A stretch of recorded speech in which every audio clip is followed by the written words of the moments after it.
আমি যে টপিকটা নিয়ে এখন আলোচনা করব সেটা ইজ এ বার্নিং টপিক। কাদের কাছে?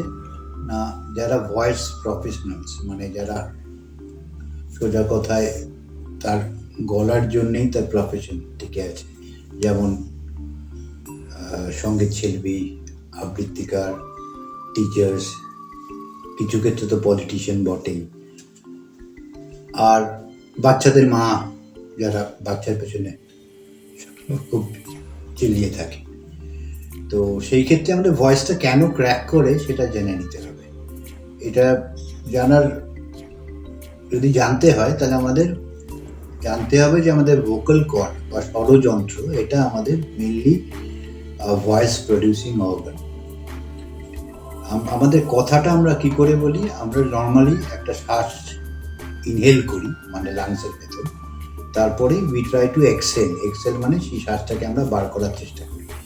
স্বরযন্ত্র নর্মাল সময় যখন আমরা কথা বলি তখন স্বরযন্ত্রটা পাশাপাশি এসে একদম দুটো একটার সাথে এসে একদম অ্যাপোজ করে যায়, মানে কাছাকাছি চলে আসে, পুরো বন্ধ হয়ে যায়।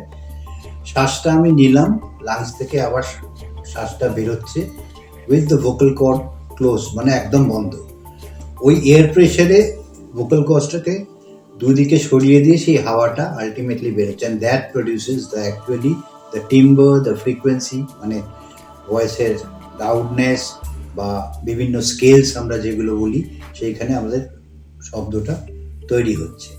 সেই যে হাওয়াটা ওপরে যাচ্ছে সেটা গিয়ে আর্টিকুলেটেড হচ্ছে আমাদের তালু বা জিভের বিভিন্ন পোর্শন আমরা নড়িয়ে আমরা একটা কমিউনিকেবল ভয়েস, মানে যেটা নর্মাল কথা, এটা আমরা বুঝতে পারি, সেটার প্রোডাকশন হয়।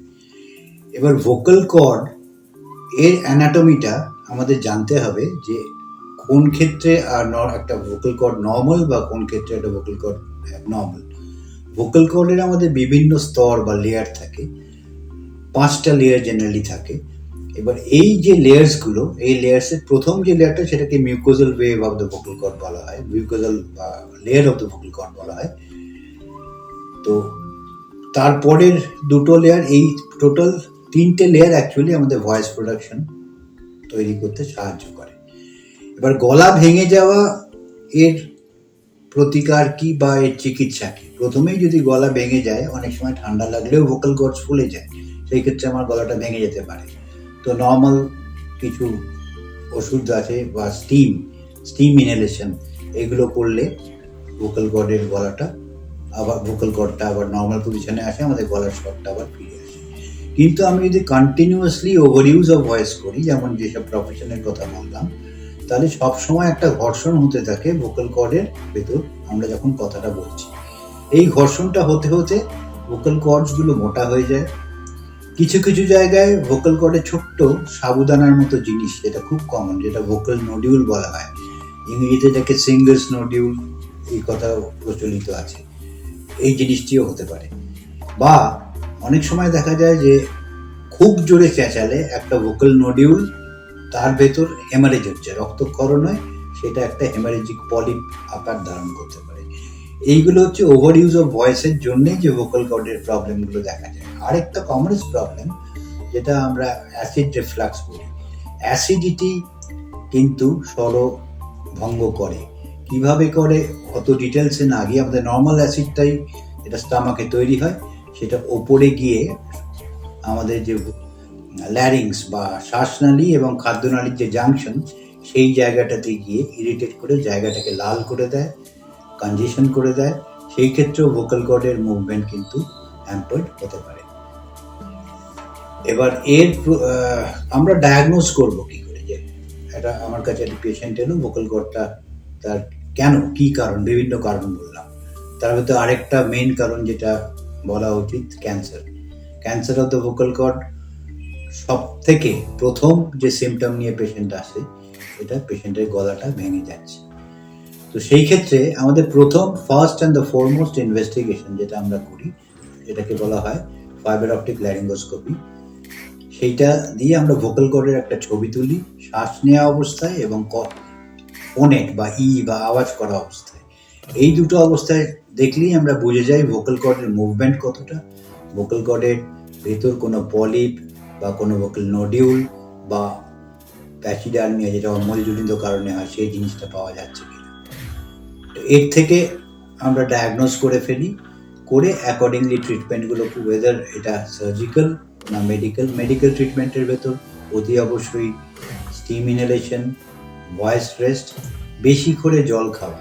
যারা কম জল খান তাদের ভোকাল কর্ডের হাইড্রেশনটা কমে যায়, সুতরাং আমরা সবসময় বলি পেশেন্টকে আপনি খুব বেশি করে জল খাবেন, জল খেলে normal hydration of the vocal কর্ডটা ফিরে আসে। এর সাথে যাদের মেনলি অম্বলজনিত কারণে, যেটা আমি বললাম রিফ্লাক্স, তাদের আমরা একটা প্রলং কোর্স 6 সপ্তাহের মতো পিপিআই বলি, মানে অ্যান্টাসিড জাতীয় জিনিস কিছু দিয়ে রাখি। আর তার সাথে সবসময় জানতে হবে যে proper use of the voice, মানে খুব ফিসফিস করে কথা বলাও চলবে না, আবার খুব চেঁচিয়েও কথা বলা চলবে না, নর্মাল টোনে কথা বলতে হবে। এই ট্রিটমেন্টগুলো করার পরেও অনেক সময় দেখা যায় ভোকাল কর্ডের মুভমেন্টটা আশানুরূপভাবে আমাদের কাছাকাছি আসছে না, মানে ভয়েসটা ঠিক স্যাটিসফ্যাক্টরি হচ্ছে না। সেই ক্ষেত্রে আরেকটা mainstay of treatment is voice therapy, যেটা প্রফেশনাল ভয়েস থেরাপিস্ট আছেন তাদের কাছে আমরা পাঠিয়ে দিই।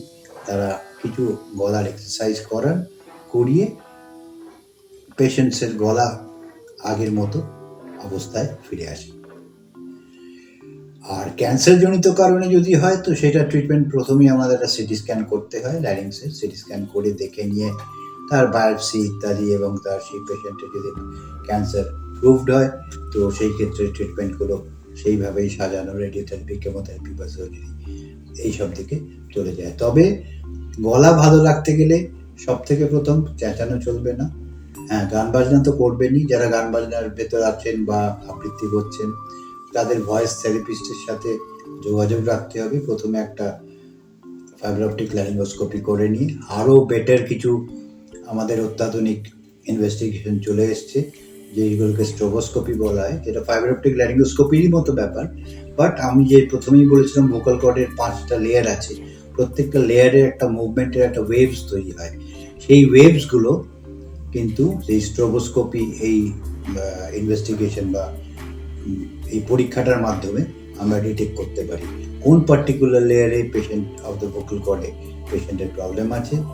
অ্যাকর্ডিংলি সেই পেশেন্টটাকে সার্জারিতে যেতে হবে বা ভয়েস থেরাপি যেতে হবে, বা ভয়েস থেরাপির কোন পন্থাটা নিতে হবে সেটা কিন্তু আমরা নির্ণয় করতে পারি।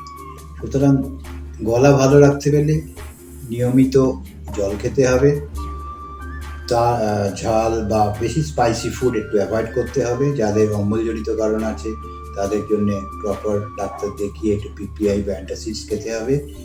আর মাঝে মাঝে একটু ভেপার নেওয়া যেতে পারে। একটা জিনিস আছে, পেশেন্টসরা এসেই বলে স্যার আমার গলাটা ভেঙে যাচ্ছে, আমি গার্গল করছি তা সত্ত্বেও ঠিক হচ্ছে না, এই জায়গাটাই ভুল। গার্গলটা করা হয় ফ্যারিংসের জন্য, মানে যেটা আমাদের জিভের পেছনের পোর্শনটা, যে বাউন্ডারিটা ফ্যারিংস, কিন্তু গার্গল করে সেটা ভোকাল কর্ড বা ল্যারিংস অব্দি পৌঁছয় না।